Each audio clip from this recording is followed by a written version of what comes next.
There's not many entrepreneurs who are female and influencers that have started from scratch. I'll be honest, a lot of them became influencers and then did a brand, but I did it the other way around. They were so proud because I bought a Porsche when I was young. The first bought a Porsche. I was buying holidays for my parents. I was buying holidays for the family. I was living it. I mean, my gram was at 90k lockdown last year. Oh, seriously? Yeah, 90k naturally. From 90 to 350k. In 6 months, I've gained real followers, that amount, in that time. Yeah, that's insane. Yeah. Would you say there's a lot of influencers out there making money but don't quite know how to manage their money? I know this is cringe, but they only live to please others. Life for the gram.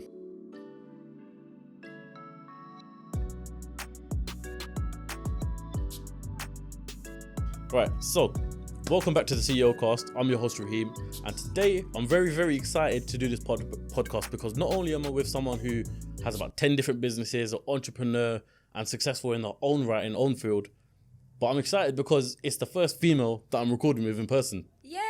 I'm with KbelleBeauty, also known as Kiren. Hi guys. How are you doing, Kiren? I'm good. I'm tired. I've had a jam-packed day, but I'm so excited to actually finally do this podcast.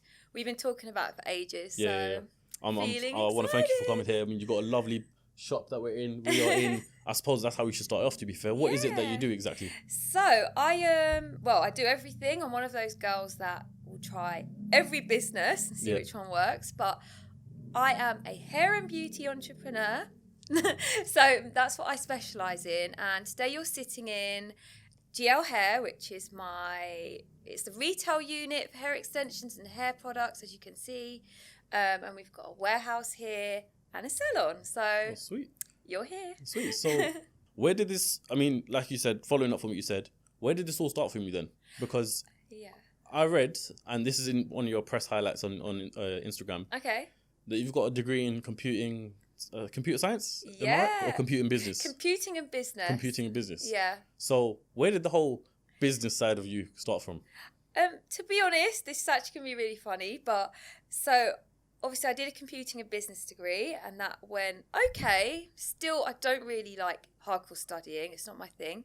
But I used to have jobs. So I've worked in Harrods, like retail stores. Yeah. I even did an office job, and I got sacked from every single job for being late, as you know. Today I was late. That's the story of my life as well. So for being late, for not turning up to work, and I hated taking, taking orders. I don't like taking orders. Shout out to all my old managers. Yeah, shout out to the managers. I'm really sorry for all the sickies. But and then I just thought in my head, I'm made for something more, and you just know. I've said this before on my Instagram. You just know when you're born to be an entrepreneur, and here we are today. Yeah, fair enough. So how long ago, or how old are you, shall I say, at the point of working in retail? I was 18. I was like literally a student. So I started working, guys, when I was 15 or 14. Yeah. I just wanted to earn money from a young age in retail and that kind of stuff. But in like actual shops and stuff, I was between 18 and 20. Okay, fair enough. 17 and 20, actually. Student years, pretty much. Student years. And in that time, you're obviously doing your degree as well. Yeah. So what made you want to choose computing and business? So because I only asked that because I know a lot of females. Yeah.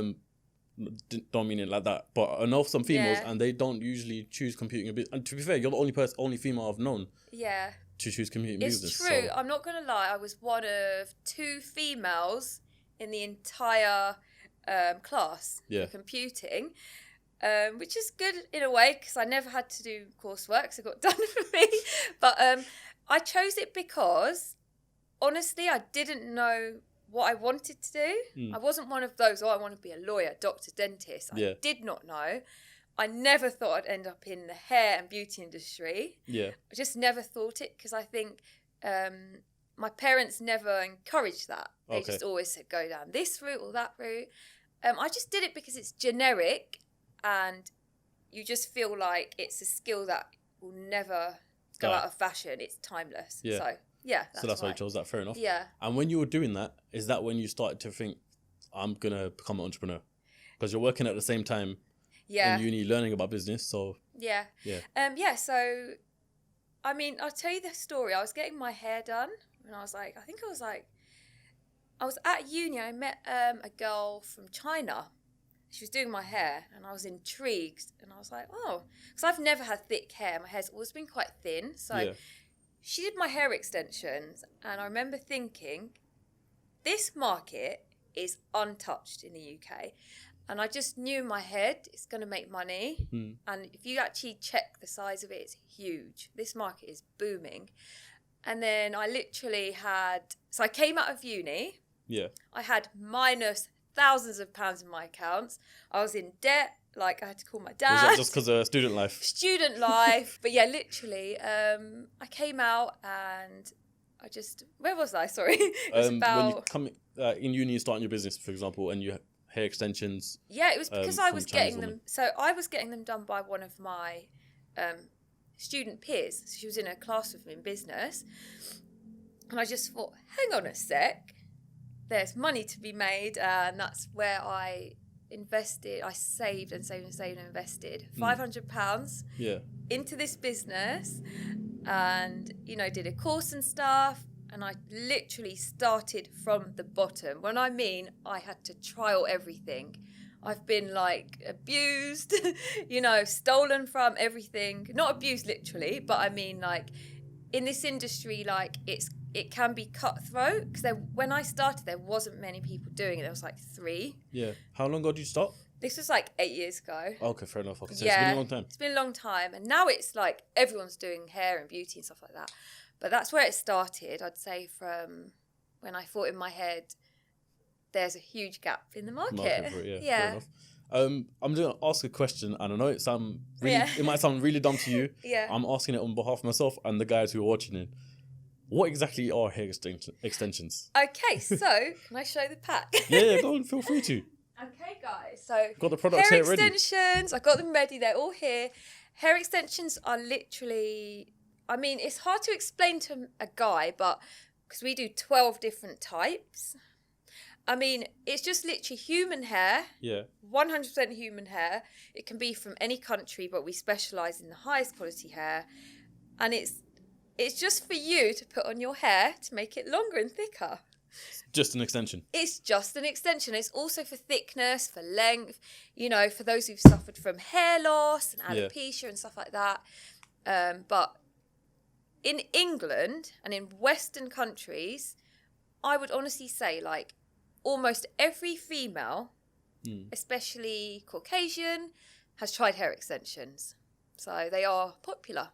What's the actual where would a female wear hair extensions? Like daily or to a party or? Yeah, so I mean, so for example, I always have hair extensions in. Yeah. Day to day, if you watch my Instagram, I look homeless because I'm never wearing them lately. I've been putting Indian hair oil in my hair, my own hair oil and that kind of stuff. But for example, today I'm wearing clip-ins. Do you want me to take one out and show you? It's up to you. Well, I'm going to show you. I don't know how hard it is to put back in, so I couldn't tell you. It's easy to put in. Okay, fair enough, yeah. But this is, for example, one I'm wearing today. Human hair. Yeah. And you can wear, do you know what? You can actually they're so easy to clip in, but you can wear them for like weddings, special occasions, day to day, or you can get them fixed in. Yeah. They'll last like 4 to 6 months, which is what I usually do. Well, I think a girl was telling me one time you actually get it sewn into your head. So you can sew them, you can clamp them, bond them. There's ultrasonic cold fusion. There's 12 to 15 methods. So bloody hell. Yeah. Everything. So like you said, you started this because you had hair extensions done yourself. Yeah. At the age when you were 18 and you first started this business. Yeah. What made you want to start in the first place? I mean, like, obviously, money's probably a factor into it as well. Yeah. But what made you think, I'm going to just make this hair extension business better? Okay, that's actually a great question. I get asked this a lot. It's because you could not find hair to match like everyone's hair. Does that make sense? So, for example, your hair is a shade 1B. Dark, but you're a 1B. You're a off black. Yeah. There was never shades to match. I thought it was jet black. No, it's not jet black, darling. No. So you could never find shades to match. The market was small. It was, honestly speaking, it was rubbish. There was nothing going. It was mixed with horse hair and synthetic hair. It was just not ideal. So I knew for a fact it's going to sell, and it did. So fair enough. Yeah. So 8 years deep now, how would you describe the brand / company in your own way? Okay, so this brand itself, I'd say it's modern, vibrant. You know, we're different to other brands because I'd say in a way we've catered to all races. Does that make sense? So we've catered to Asians, you know, Afro-Caribbean hair, Caucasian, dyed hair, all kinds of hair and all kinds of lengths and textures. There's 4 different ranges in terms of quality. So I feel like the brand itself, in my heart, represents, as you can see here, love the hair you wear. It just means that it doesn't matter what type of hair you've got, we will find a way to blend in hair extensions and make it match. We have literally every colour you can imagine. And if we don't, we'll get it in. So, yeah. There you go. For all the females watching, if you need hair extensions, just holler at your girl. Yeah. Literally. I want to throw it back to uni life, yeah? Okay. So, you completed your degree, right? Yes, I did. And you started your business whilst you were in uni? No, just as soon as I escaped. Oh, just as soon as you escaped. Okay, so what I want to ask is, uni, your degree, would you see it's actually, I mean, do you use it in your day-to-day life? Is pretty much what I'm trying to ask, or is it useless? Hell no. I'm going to say this once, and I've said this before, I'll say it on camera. So university for me, honestly speaking, and I just wanted to escape, live out at halls as you do. And for me, it was more of a growth experience. To grow up, to learn, to, you know, I came from an area where I was the only brown person, only Sikh person in my school and that kind of stuff. Which area did you go? In Surrey. So, so there was no like Asians. Like, it was kind of it was a lovely area. But for example, going to uni, I literally grew up and I experienced this and that, learned how to cook for myself. You've experienced everything at uni. But honestly, I do not remember a single thing from my degree that I've applied in business today. Everything I've learned is self-taught from experience, from Google, from YouTube, just getting it out there. So in the time that you were at uni, you must have been planning for this business, right? Kind of, yeah. Towards the end, the last semester, I'd say, just before graduation. So did it never come to your mind to think, F this, I'm dropping out? No, because you've come that way, and I failed a year, so... so, do you know what? You've come all of that way. Yeah. It'd be such a shame to just drop out. Do you know what I mean? Yeah, for sure. If you are at university and you're studying, complete that degree. Even if it's not going to be used, you know, in your job, just complete that degree as an accomplishment, and you can actually just put that on your CV. It's also a backup as well, isn't it, in case anything goes wrong? Oh, 100%, yeah. Definitely need that, yeah. So you're not just a founder of a hair extensions company, Glamorous Hair. Yeah, GL Hair. GL Hair, yeah. Okay, so you're not just the founder of that, but at 350 something, how many is it, Anna? I think 352. I'm not sure. So 352 thereabouts, 1,000 Instagram followers. You also class yourself as an influencer, am I right?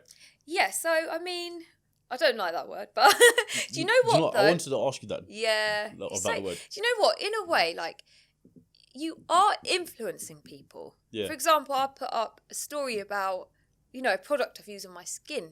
You are influencing people to use it. So in a way, you are that. However, you know, doing that, do you want to know about how I juggle the two?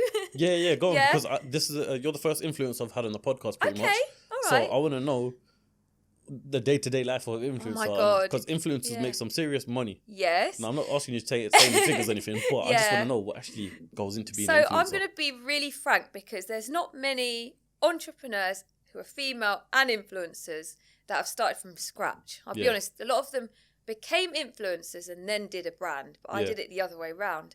So I'm going to tell you the ins and outs. So obviously most of my income is not from social media because I don't focus on it enough. However, I'm changing that now. I'm going to branch out to YouTube, start TikTok, all of that. But honestly speaking, it's quite hard. Really? Because, for example, today I woke up, I want to start YouTube. I filmed a YouTube from the alarm, like I filmed the alarm going off, eating my cereal, having my there's driving to the shoot, getting ready, you know, coming here and there. So but they do go hand in hand now because I work in and I own other businesses which are involved in content creation and social media and marketing. So in a way, they have to go hand in hand. Yeah. But it's hard work juggling all of it.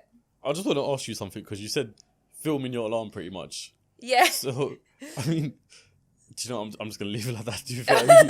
So you film the whole day today, pretty much. Yeah. So tell me about your day. Okay, so today, everybody, I woke up at 10 a.m, which is early for me because I'm up usually late. By the way, I'm a night owl. Okay. So I'm up till 4 sometimes working, sometimes 5. Yeah. So I woke up at 10 a.m, green tea, cereal, started to film myself getting ready, and I was like, oh my God, I'm late. This is not why I was late for you, by the way. And then we went to do a shoot with a celebrity all the way down in Canary Wharf, which ran over by 2 hours. Don't ask. And then then we had to go back to another location. I wanted to change because I was wearing pajamas pretty much. And then after this, I'm hosting a staff dinner, which I'm late for. But do you know what? It was fun. It is back to back, but as long as you just remember, keep that camera on, capture all of the moments, and then just edit and cut out what you don't need. That's it. That's all you need to know. So when can we see the first video on YouTube? Next week. Because like I was saying to you, we don't really see many, especially Asian, female entrepreneurs, influencers, showing their life on YouTube and showing the real side of it. And it just struck me because I'm not even lying. I get DMs every day. Please show us your daily life, daily vlog, a day in the life. And my life I consider it quite interesting. Yeah. Every day I never have the same day twice. Shoots, travel, there's dilemmas, there's recruitment, there's marketing, there's staffing, there's filming, there's podcasts. There's all kinds of stuff going on. So in my head, I just thought, I want people to know and see what I do rather than just, Instagram pics, which are staged. Yeah. So that's why I'm here. Fair enough. I appreciate you being here. Yeah. When it comes to influencing, or being an influencer, so you said you don't like the word influencer. I don't mind it, but I think people cuss it.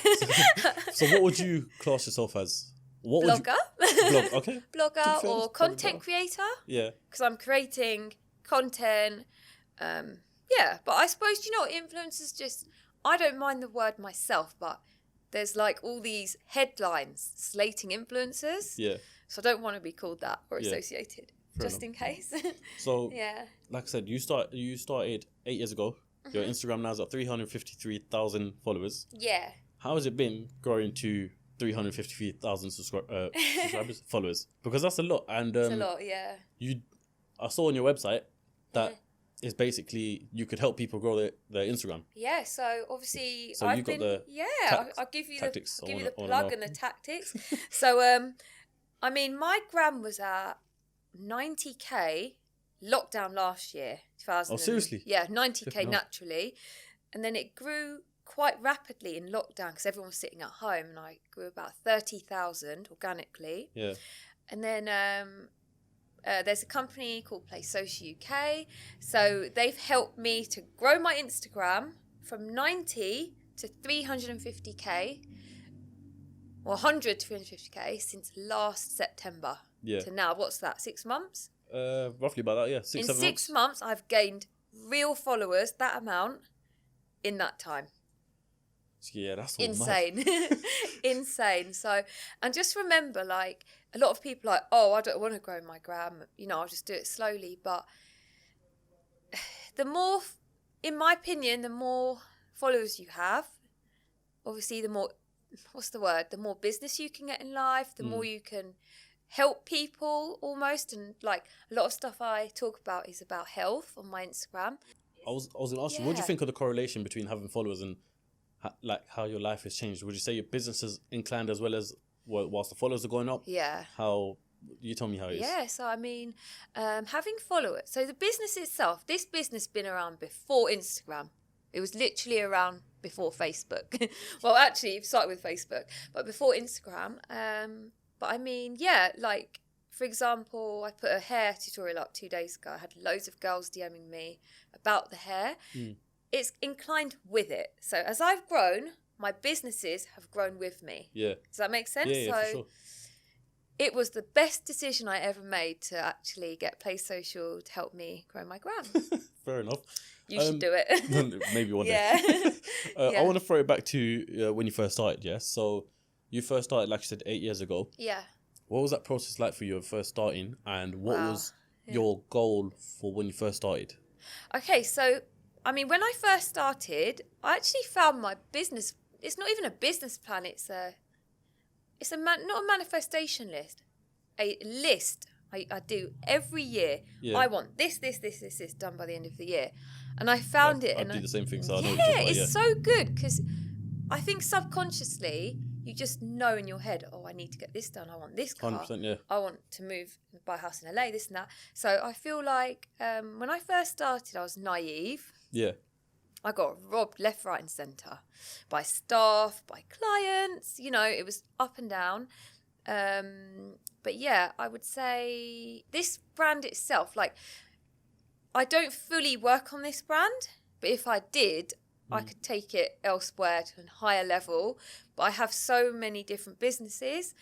I find it hard to focus on one. I think that's sometimes a bad thing. Like, I literally... Why is that? Do you think, like, you can't put 100% into one? Yeah. And I wish I could sometimes because they're all my businesses. But, God, it's a nightmare. Like, yesterday, for example, I'm building a new salon. It's nearly built. And I went there yesterday and I was, like, OCDing over the decor. Yeah. And I shouldn't have been because I've got important things to do elsewhere. But yeah, I mean, starting it, I learned everything self-taught: recruitment, marketing, sourcing the products, bargaining, pricing, everything you can ever imagine. I literally had to learn myself. So I consider myself a business expert now. Everything I know is the title you put yourself. Yeah, I know. I pretty much know it all in terms of business and strategy. I want to ask you something. Yeah. So usually when I do podcasts for people who don't know, I just ask them to send me a brief bio about themselves. I'm just gonna read your bio. Yeah. Okay. Entrepreneur straight from uni, 10 companies ranging from beauty to insurance, owner of salons / clinics and hair brands. Started with nothing and now we're here. Yeah. Now, I want to ask you. Yeah. Now we're here. Okay. How does that feel? When you look upon your life. Yeah. From years ago to now, what do you think?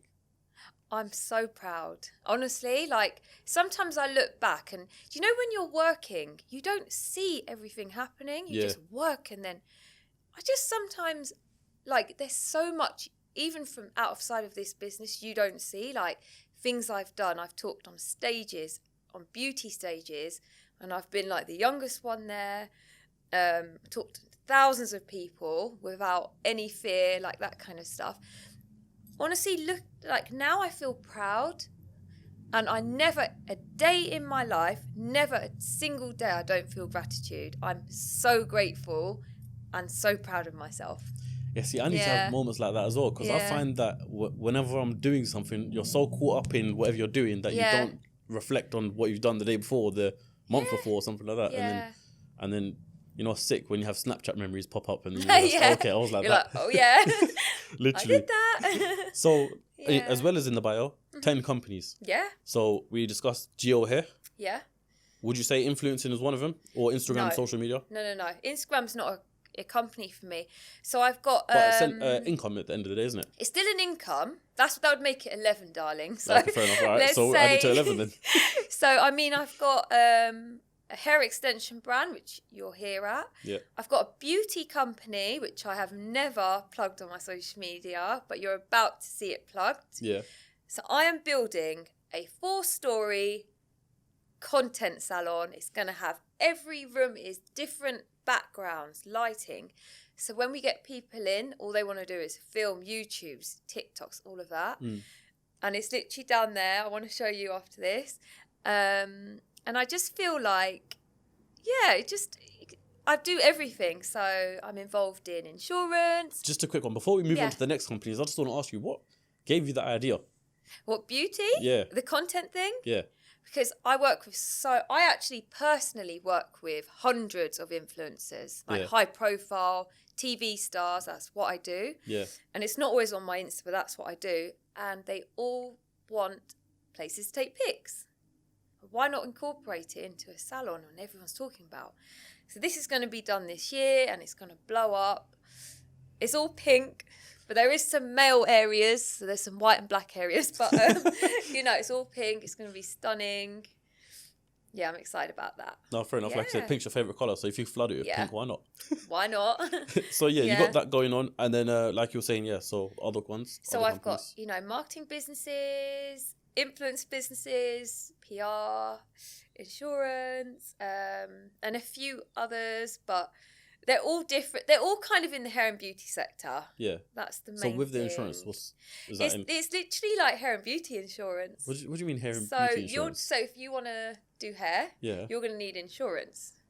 So only for car insurance and house insurance. You're going to need insurance, honey. So otherwise you can get sued. So I'm involved in that, but that's minor. Are you talking about for the salons? Yeah. Oh, okay. I thought you meant like for customers get. No. I'm not like not like car insurance, but no, you're going to need insurance to like work and be legal, basically. Yeah.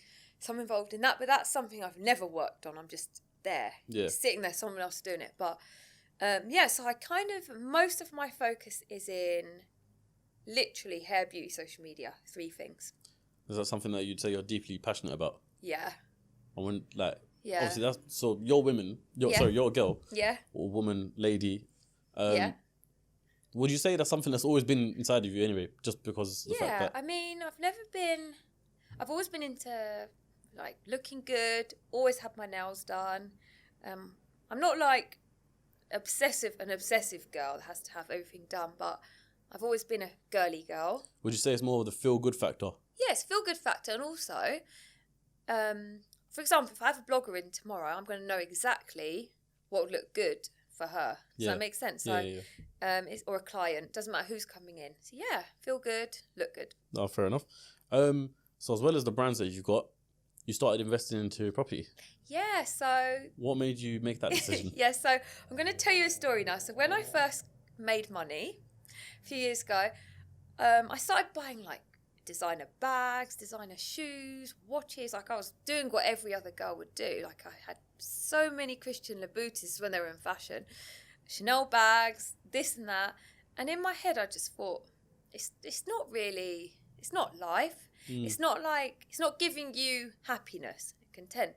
So then I started buying properties, which I invested a lot of money in, and I'm going to buy more this year just because I know it gives you security and it makes money itself without lifting much with a finger, really. So when was the first time you got yourself into property?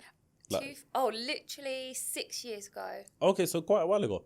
5 to 6 years ago, yeah. Yeah, and what, you've been buying them and flipping them every year? Buying and flipping them, doing them up and that kind of stuff. Yeah. But I've had help and stuff because I'm really bad with paperwork, guys, like really bad with terms, paperwork, the legal stuff. But in terms of like investing, I'm not one of them. Let's say I made, $500,000 this year or whatever. Yeah. I wouldn't go and just buy...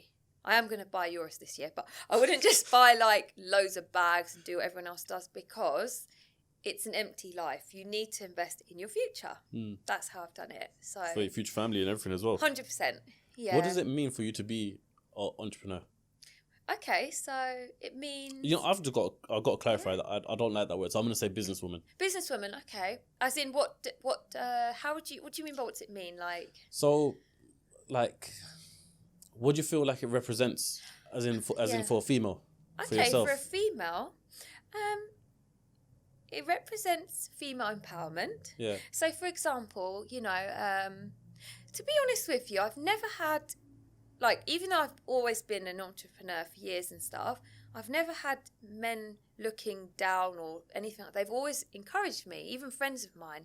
So in a way, I feel like it's wrong to say, it empowers a female because it's just a business at the end of the day. Yeah. But I feel like being a businesswoman in life gives you the freedom to live each day at your own merit and your own terms, on your own terms. Does that make sense? Yeah. And your life is free, like... Obviously, you're tied to the business. You can never, like, switch off, ever.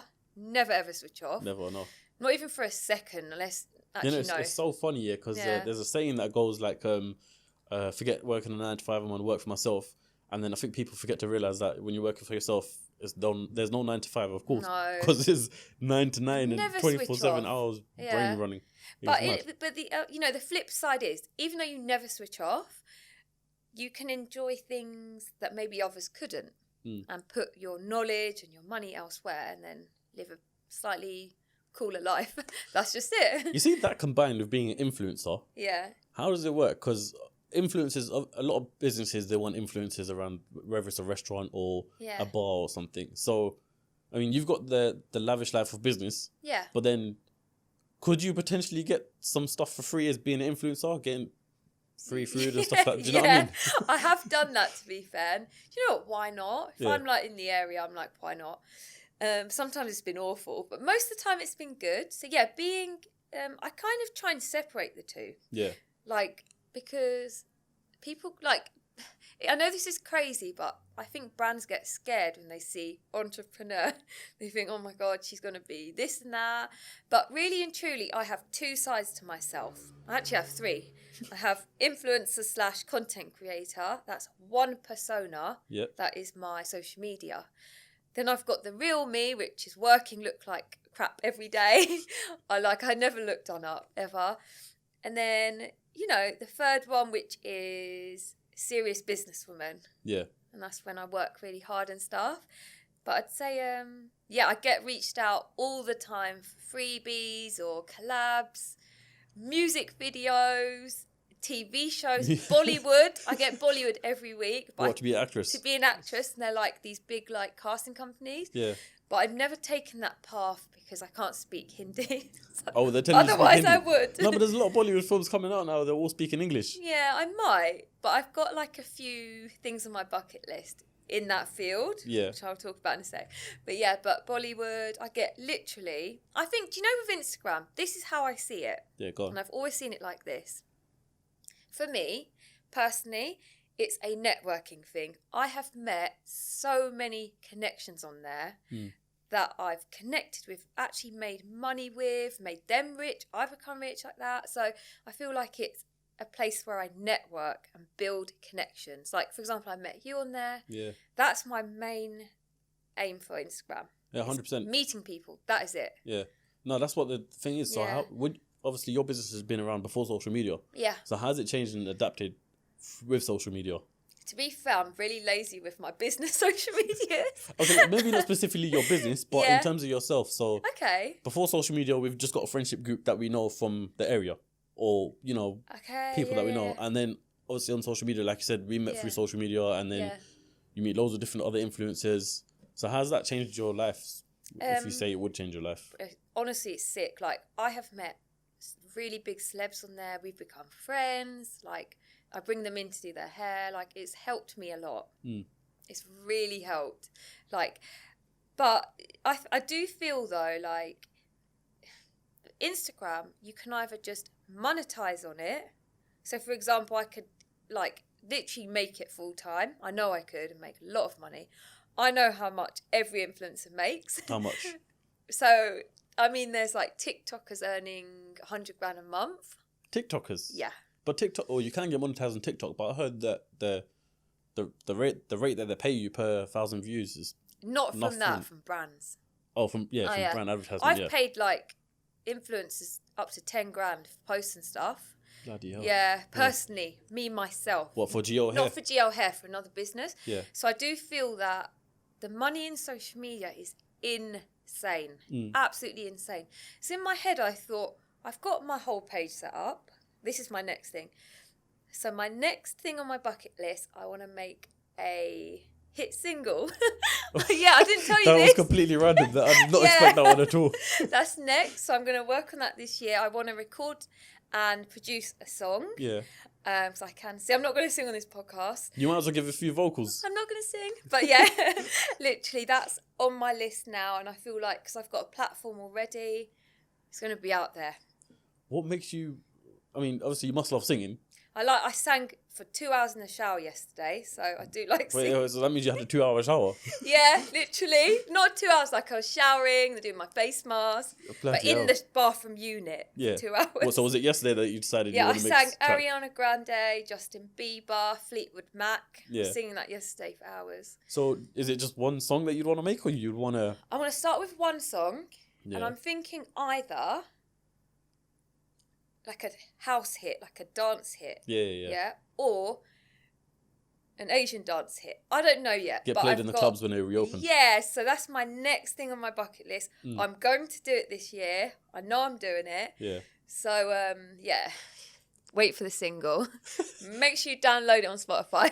Is your singing name going to be KbelleBeauty? It's going to be KbelleBeauty. Okay, sick. But yeah, so I've got like a few links and stuff and friends that have studios and record company, so that's coming up next. No, I suppose with all the networks that you've made over the years, you could walk into anything you want, really.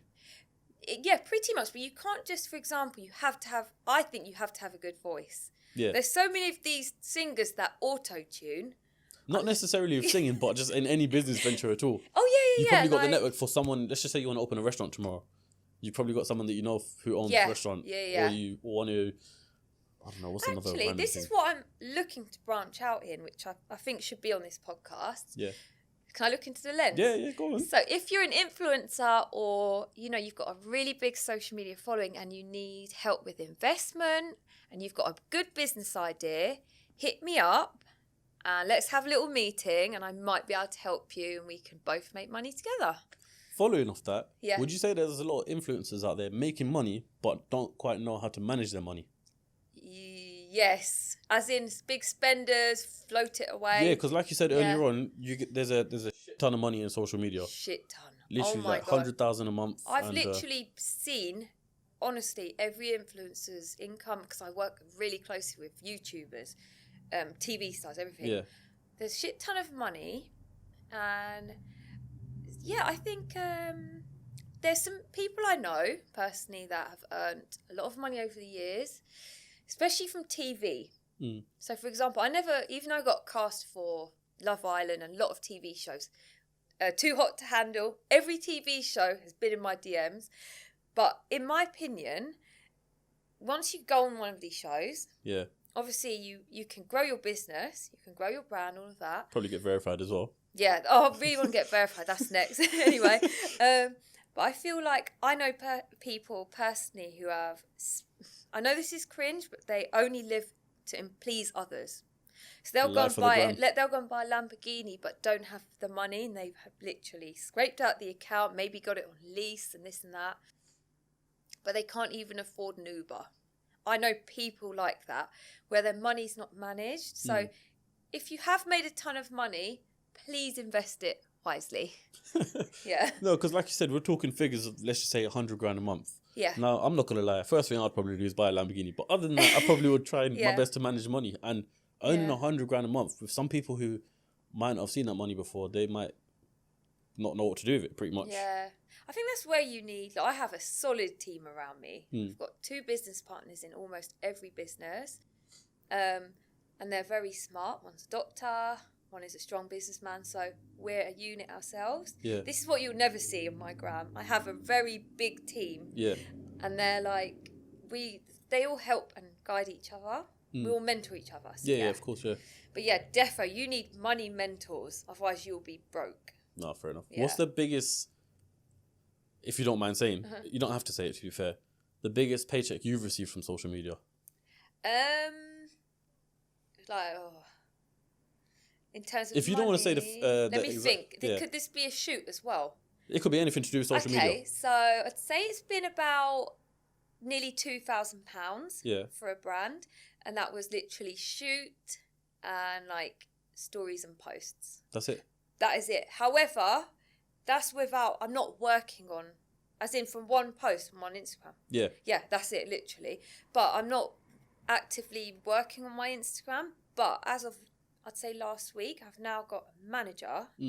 So every DM that's going on from my Instagram now is screened by, because I have literally, I'll show you my DMs and emails. I have literally hundreds of we want to collab with you, emails a week. Yeah. But in my head, I thought, I'm not going to make money out of this. I've left it to the point where they're begging. There's brands which are begging, like, please, we work with you? They up the price. I swear to God, I do not have the time to reply to emails. Yeah. Like, it takes me a few months. So now I've got a manager. She's full-time. Her name's Shirley, and she's coming to dinner tonight. So she's going to negotiate and work out all the brand deals for me, for shoots, for music videos, for brands and that kind of stuff. But yeah. I know you've got a dinner, so I'm not going to try and keep you too long extra. I'm just going to ask you the last few questions. Yeah, sure. With social media, like you were just talking about, money to be made, yeah? Yeah. And you're serial entrepreneur. Yeah. Is there ever a point, you must have had a thought in your mind where you thought all the time that you're putting towards your businesses, you could put towards social media and make as unlimited money pretty much? Have you never had that thought to like... Yeah, I had it last night. slow down on the businesses. Yeah, and, and to be fair though, I could never give up business. Never in 1,000 years. Even when I've tried and I'm like, I'm fed up. And it's something you've worked on. It's like having a child. You've worked on it. You've grown with it. I've seen people sacked, hired. People get rich, poor, this and that. So for me, it's like you feel so guilty and bad letting go. Yeah. But having said that, your timing is right. I'm now going to focus and see how much I can make for social media. That's why I'm starting vlogging, and I just need to get on TikTok a bit more and learn that. But TikTok's massive. I'm going to try. TikTok is huge. I posted literally one video or something like that. I just thought I'll just give it an experiment. Yeah. Next thing you got like 280,000 views, 300,000 views. And then I got excited by that. So I kept posting more and more and more. Yeah. And I think it was like in 7 days, I grew it to like almost 5,000 followers. Which amazing. For me, compare that to Instagram, growing 5,000. It's hard. Yeah. Insta's so hard to grow on because it's saturated. Unless you're doing Instagram lives now. Oh, yeah, I know. Yeah, we know some friends who do that full time now. But no, do you know what? TikTok's huge, YouTube's huge. There's all these new apps like Bigo or Bigo. Yeah, there's another one that popped up the other day as well. All kinds of little things. So I think if you've got the time and the patience, you need to get on all of them. Not just one, just get on all of them. And I personally know like all the content houses, I know all the content creators that do this full time. Yeah. And I've been in their houses. I know what they do. They're waking up at 7 a.m. They have schedules till 10 p.m. at night. For content. Oh my God, the whole day. I've been in the houses to shoot. Yeah. And I'm like... To be fair, I'm like that as well. I can show you my phone right now. Yeah. And you'll see the list of people that I'd want to have on the podcast. Okay. The ones that I checked off. Yeah. The ideas for the whole... Basically, just everything content, social media-wise. It's mad. But then at the same time... I'm a one-man band, so I don't have all the time in the world to do what I need to. Do you know what? Your podcasts, I've checked them out. They're amazing. I appreciate They're really good. You do need some more females on there. 100%. But, I'm glad we could do this one today. Yeah, I've started the bandwagon. But yeah, I feel like you just need to get more on. Just keep pushing out there. They're good though. 100%. They are good. I've got a lot of content planned for the channel other than just podcast. Yeah, there's so much you can do yourself. I think you might be interested in a couple of ideas. Yeah, let's do some prank videos. Let's prank some people. We might as well turn up to Melon and just prank the place. Yeah, let's turn up, prank the crap out of them. I'm going to ask you the last few questions, yeah? If for the females that are watching right now, I'm sure there's many of your following as well as maybe my followers might have seen, oh, there's finally a lady on here. And what a lovely lady it may be. What's the sort of message that you'd want to give to your younger self and for the younger females that are watching this right now who want to start their own business and want to find their own 2 feet and make some serious money pretty much? Okay, so I'm going to be very honest. I mean, if I've started literally from scratch and I've been through hell and back, literally. But I would say stick at it. Don't quit. Trust me when I say there's been times I have quit, I've cried, I've been like, I can't do this anymore. But then that's what you call business and that is life. So stick at it, write down your goals, stick to them. You might not see the money and the results overnight. It might take 6 months, it might take a year. Thereafter, you need to consider what you're doing. But I mean, do you know what I mean? Just stick at it. Don't let anyone stop you, even your own parents, especially young girls. Just keep at it. And you're going to be helping everyone else. How was it for you, as you just said, parents and family? How was it for you being, a business owner, an Asian, and not coming out of uni, you probably, I'm just saying this from my own perspective, coming out of uni and you're not getting the job. Oh, yeah. Do you know what I mean? But you're opening your own business and your parents might have some doubt or... No, my mum and dad, they were so proud because I bought a Porsche when I was young. The first bought a Porsche. I was buying holidays for my parents. I was buying holidays for the family. I was living it when I first, started business. And they were so proud. They were inviting uncles and aunties round and sitting in the cars and that kind of stuff. So personally for my family, and I think any family, they're going to be proud of you. Yeah, 100%, yeah. And if they're not, they're a bit weird. No lie. No, yeah, that's true. But no hate. My whole family was proud of me. Fair enough. And the last question I always ask everyone, so it's going to be quite good to hear it from a female's voice for the first time. What does success mean to you? Success to me means... If you had to define it, what your life looks like, what would you class as success? Success to me... Okay, so in business and in personal life, success to me is being 100% content, happy in life. You're making enough money that you have written down goals and reached them. And I feel like success for me is the moment you sit down, you feel really proud of yourself from where you've come. So that is literally what it is. It's not about buying this latest thing, this and that. It's literally just being in that moment. And I've changed, in my opinion, I've changed thousands of women's lives through business over the years. And just sitting there and feeling proud of yourself. Yeah. That is success. That's a really good, honest answer, Sarah. Genuinely. I think we're going to end the podcast there. Okay. How was it for you? It was amazing. So natural. Yeah, we had to cut. And to be honest, guys, I'm going to say this. I was really late today. This is kind of a sped up podcast, but I'd love to do another one when I'm more relaxed in the new salon. If you lot want part 2, make sure you drop a like and follow us both on Instagram. Yeah. No, that would be really good because, like I said, you got dinner today, and I didn't want to. Yeah. This day's been a bit of a rush. This day has been a rush, and I feel bad for you to wait outside, but I'm working around you, so it's cool. So because this is the first one, and it's more serious. We could do more of a deeper one next time, and I feel like it's amazing. Well, since you're creating a content / beauty house, oh my god, we'll do it there. We'll do it there. Yeah. On that note, make sure you guys all subscribe, press the like button, share it to everyone else that you want to, send it to. Follow myself, Raheem KA, and CEOCAST. And make sure, once again, you follow KbelleBeauty. Both the ads are on the screen right now. So head over to the Instagram, follow there. Also, I forgot to mention, we've now got a CEOCAST Clips channel. So they'll be running throughout the week, uploaded every single day. Let's get that to 1,000 subscribers. And we'll catch you next time on the next episode. Bye, guys. Thank you. Done? Yeah, thank you. Good. Was that good? Yeah, I think that was wicked. Was it natural? Natural, yeah.